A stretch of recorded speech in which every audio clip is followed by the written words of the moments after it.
The next great patristic philosopher, theologian, teacher is Saint Irenaeus. Saint Irenaeus didn't spend his time as an apologist in the same way that Justin Martyr did. Instead, Saint Irenaeus will spend his time and his energies trying to protect and preserve the notions of doxa, what it is to believe, and what does that mean for what it is to be human, to be man. What is it that man consists of? What does the nature of our world look like? And how does reason and philosophy help us to understand this? Saint Irenaeus will be born about the year 115 or possibly 130 in the town of Smyrna, which is in Asia Minor.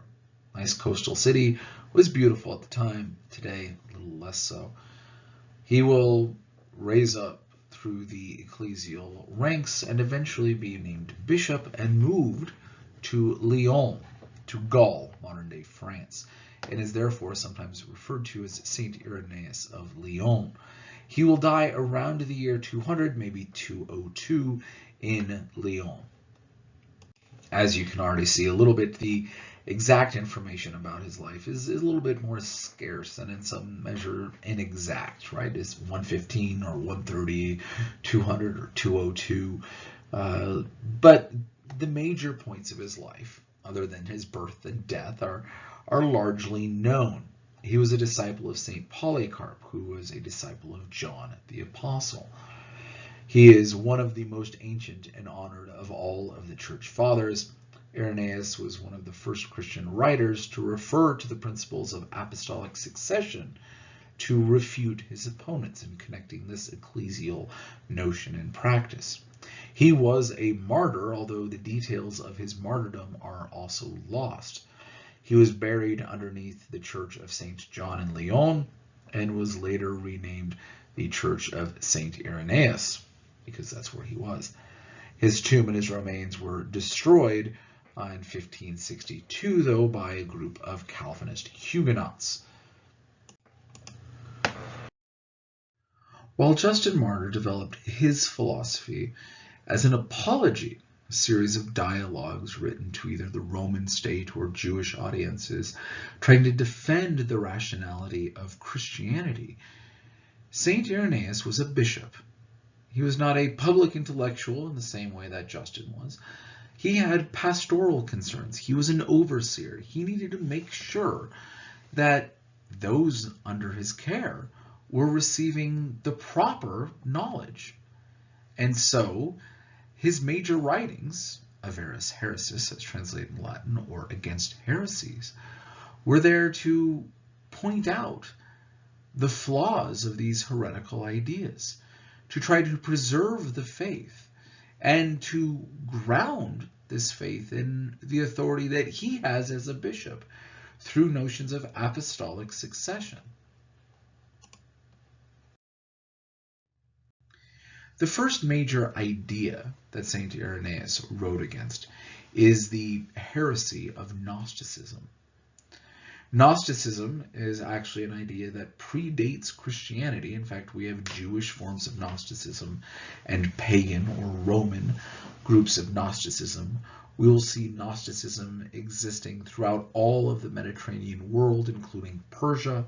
So it's not just a Roman idea or a Greek idea or an idea in Palestine or Gaul or anywhere else. Key to the notion of Gnosticism is that the followers of Gnosticism attach themselves to the insight that a particular person has.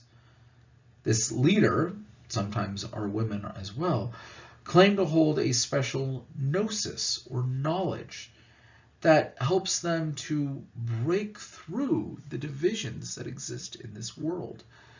Gnosticism has this basic foundational idea that this world exists in two. We have a spiritual world and we have a material world. The spiritual world was created by the good God, and we want to attach our spirits to this God, while the physical world was created by an evil God. This has a great advantage that all evil is easy to address, to move past, to ignore, because it's fleshly, it's material. Therefore, all you have to do is avoid matter and go to spirit. Now, how you do this was really up to whatever founder, teacher, or leader of Gnosticism happened to say. There is no influential, restraining orthodoxy. You have influential preachers, but not a preserved notion of doxa. There's no literal interpretation, and in fact, many Gnostic sects are arguing and at odds with one another.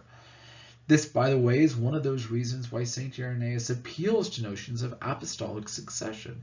He shows how his faith, his teachings, what he is advancing, has a lineage, that it exists, that it's not just something he's coming up with on the spot, but that it's reasonable and rational.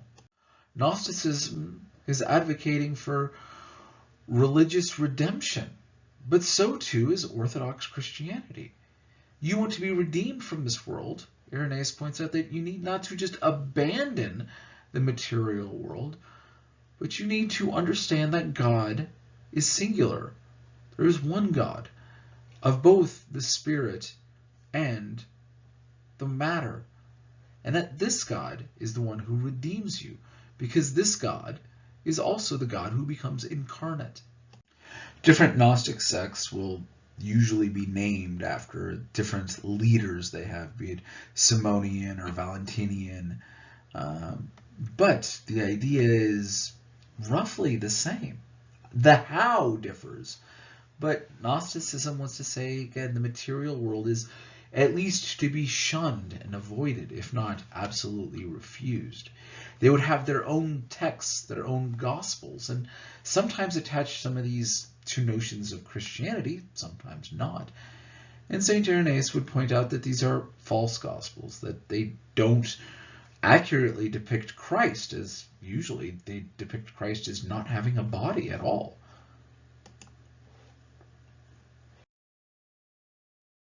The other major heresy that St. Irenaeus will write against is the developing ideas of Marcion.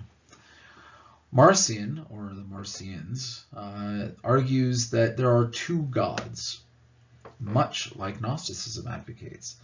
But for Marcion, the idea is that we have the God of the Old Testament and the God of the New Testament. If any of you have ever heard that idea before, this is a very old heresy. Congratulations.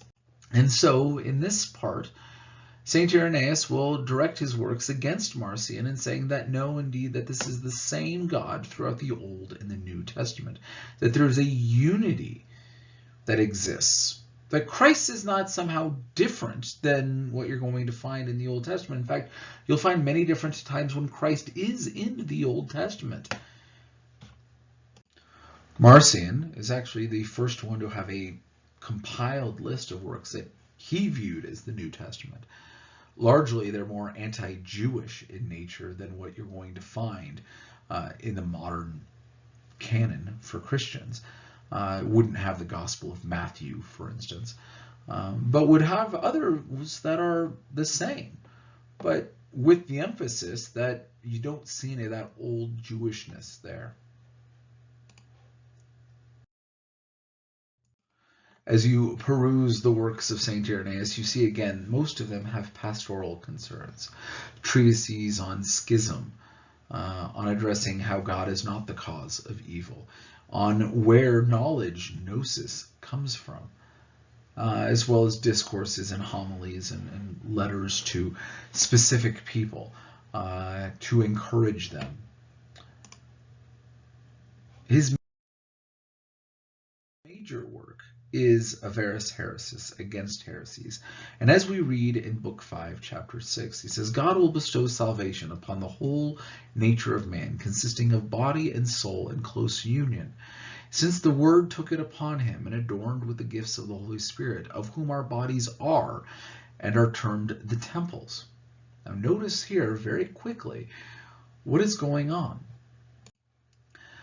St. Irenaeus is pointing out that God's going to bestow salvation upon the whole of the nature of man, and this includes your bodies, which are indeed the temples of God. It says, now the soul and the spirit are certainly a part of the man, but certainly not the man. For the perfect man consists in the commingling, in the union of the soul receiving the spirit of the Father, and an admixture of the fleshly nature, which is molded after the image of God. In like manner, we do also hear many brethren in the church who possess prophetic gifts, and who through the Spirit speak all kinds of languages and bring lights of the general benefit of hidden things of men, and declare the mysteries of God, whom all the apostle terms spiritual. They being spiritual because they partake of the Spirit, and not because their flesh has been stripped off and taken away, and because they have become purely spiritual. Very clearly, he's got this aim. Why is this work being written? To test what it is to be entirely man. And that includes having a body. Even when somebody is called spiritual, it's because they're exercising spiritual powers. It's not because they've stripped their body away and they're only spirit. But if the spirit be wanting to the soul, he who is such is indeed of an animal nature, and being left carnal shall be an imperfect being, possessing indeed the image of God in his formation, but not receiving the similitude through the Spirit, and thus this being imperfect. Thus also, if anyone take away the image and set aside of the handiwork, he cannot then be understood as being a man, but as either some part of a man, as I have already said, or something else than a man. For that flesh which has been molded is not a perfect man in itself, but the body of a man and a part of a man. Right, so what is he saying? He's wrapping it up here. Neither is the soul itself considered a part by itself the man, but it is the soul of a man and a part of a man. Neither is the spirit a man, for it is called the spirit and not a man. But the commingling and union of all of these constitutes the perfect man. What are you? You are a union of body, soul, and spirit. If you get rid of one of these, you're not truly a man or a woman. You are created with each of these, and therefore you exist with each of these. Those then are perfect who have had the Spirit of God remaining in them, and have preserved their souls and bodies blameless, holding fast the faith of God, that is, the faith which is directed towards God, and maintaining righteous dealings with respect to their neighbors. You want to be perfect. Don't mortify your flesh. Don't get rid of your body, nor deny that you have a soul. You need to hold these in union. You are both of which are created by God for you. Once also he says that this handiwork is the temple of God, thus declaring, know ye not that you are the temple of God, and that the Spirit of God dwells in you? If any man therefore will defile the temple of God, him will God destroy, for the temple of God is holy, which you are. Here he manifestly declares that the body is the temple in which the Spirit dwells. You have both. Sorry, Gnostics, you have an imperfect and incomplete image of what God looks like. Therefore, we are not going to be following your doctrines. And he pushes this away.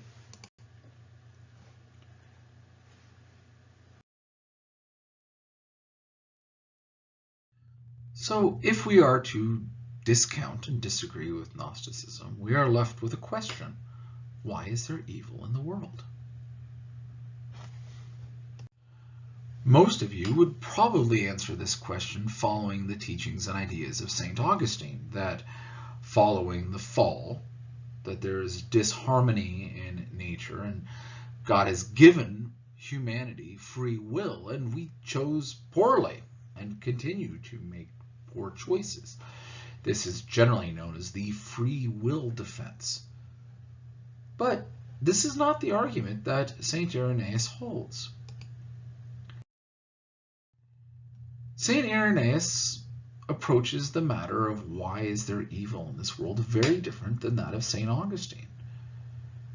This is a minor view in the West, but is held a little bit more in the East.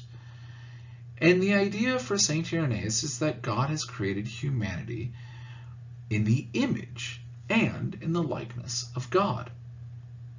The image of God and the likeness of God is not simply a repetitiveness that's being done, but rather one is the form and one is the substance. That we were created immature, and we get to grow from immature beings to mature beings, therefore taking on the likeness of God. This ultimate approach takes time and allows for mistakes, as innocent children make mistakes before they are competent and good human beings, adults. It should be of no surprise that we are called the children of God. We are immature and we develop our religious and ethical standings as we grow in relation to God. There is this creative process that all of humanity is undergoing, and you as an individual are going through as well.